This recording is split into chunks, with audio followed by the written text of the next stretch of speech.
Bármennyire is sportos autónak számított, és az ma is a Golf 2 GTI, a beltérben azért nem tenk túl a króm, tehát itt egy kicsit el kell vonatkoztatnunk attól, hogy néz ki odabent, az most ne téveszte meg önöket, hogy itt egy gyönyörű közel-keleti installáció látható.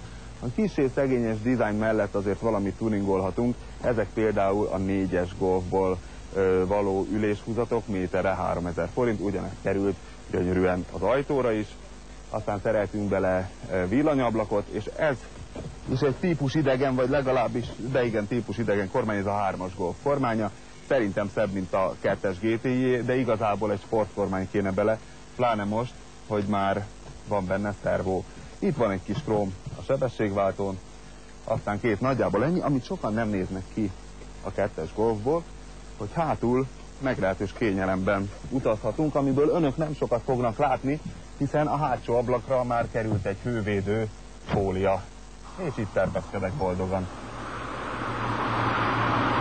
A 2-es Golf GTI meglehetősen spártai felszereltségű jármű, legalábbis a mai fogalmaink szerint, akkor viszonylag rendben lévőnek számított.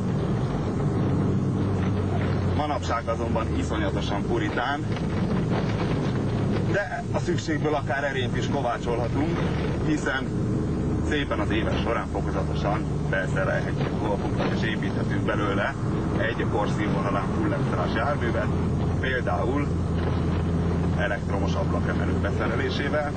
Ebbe konkrétan egy szervokormány került, érdemes bontóban vásárolni szerkezetet, meg lehet tudni 40-50 ezer forintból, plusz 10-20 ezer a beszerelés, és már is könnyebb lett a dolgunk. Egyébként a 2-es Golfoknál típus sajátosság, hogy nagyon nehéz kormányozni.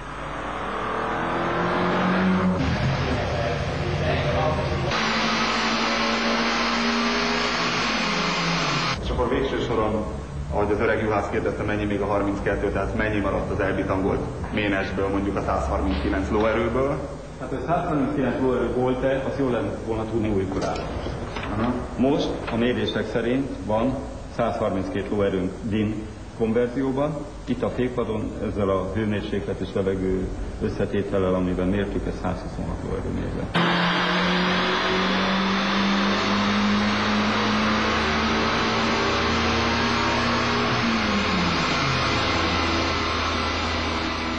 Ami számít az autónak a nyomatékgörbe, tehát a teljesítménygörbe jellege, hogy egyenletesen épüljön föl, húzas. Ennél egyenletesebben a kínai nagyfal nem épül. Körülbelül. Vagy emlékszem, most a Teosztéron is jutunk eszembe. Tehát megállapíthatjuk, hogy így 15 évesen hasít, mint a disznó. Igen, gyönyörűen szépen működik a motor. Egy ilyen szerpentinen a vezetés élménye miatt nem nagyon zavar minket, hogy eléggé ráz a futómű, tehát rettenetesen kemény és göröngyös, után egy kicsit dobál is. Ilyenkor ez növeli az autó élvezeti értékét, városban viszont nagy ellenségünké lesz. Az egyéb élmény kategóriában nem szabad megfeledkezni a fenntartási költségekről. Vannak bizonyos jellegzetesen drága GTI alkatrészek, például az elektromos AC pumpa, ami ugye a nagyobb teljesítményű autók sajátja. Ez kb. 50 ezer forintért vagy a fölött kaphatjuk meg, és a 16 szerep miatt egy motorgenerálára is elég húzós. Ettől eltekintve azonban alapjában véve egy 2-es GTI, egy 16 szerepes sportos autó létére egy normális 2-es volt.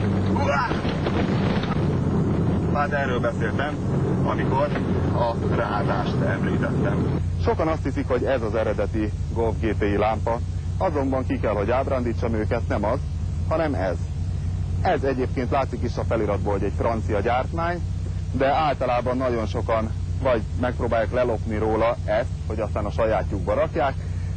Én minden esetre egy bontóba jutottam jutányos áron 11 ezer forintért, ezért a kiváló alkatrészhez, ami tuningnak néz ki, de valójában mondom, ez az eredeti, nem csak a GT-n, hanem a turbodizel változaton, a GTD-n is. És most, ha már itt vagyunk, egy kicsit füleljünk bele ebbe a csodálatos bugyborgó hangba, és ha már itt vagyunk, a dupla kipufogó is a 16 szelepesek jellegzetessége, de ez alapján ne ítéljünk elhamarkodottan, mert nagyon sok 8 szelepes GTI-re is nem ok nélkül raknak egy dupla kipufogót hátulra, és össze-vissza tuningolgatják. És most csináljuk azt, amit a célközönség, a telepi gyerekek olyan nagy előszeretettel gyakorolnak, iskola után vagy hétvégén délutánonként nézegessük meg egy kicsit a motort. Ez a 2-es Golf GTI igazi aduásza, a 139 lóerős üvöltő rémség.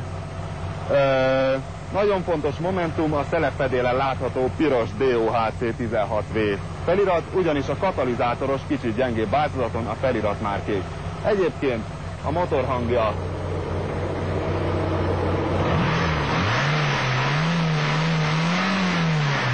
itt is igazán kellemes. Hogyha túl vagyunk ezen a programon, akkor már csak egy van hátra, körbeálljuk az autót, és mindenki előveszi a mobiltelefonját, és összehasonlítjuk, kinek milyen csengő hangjai vannak.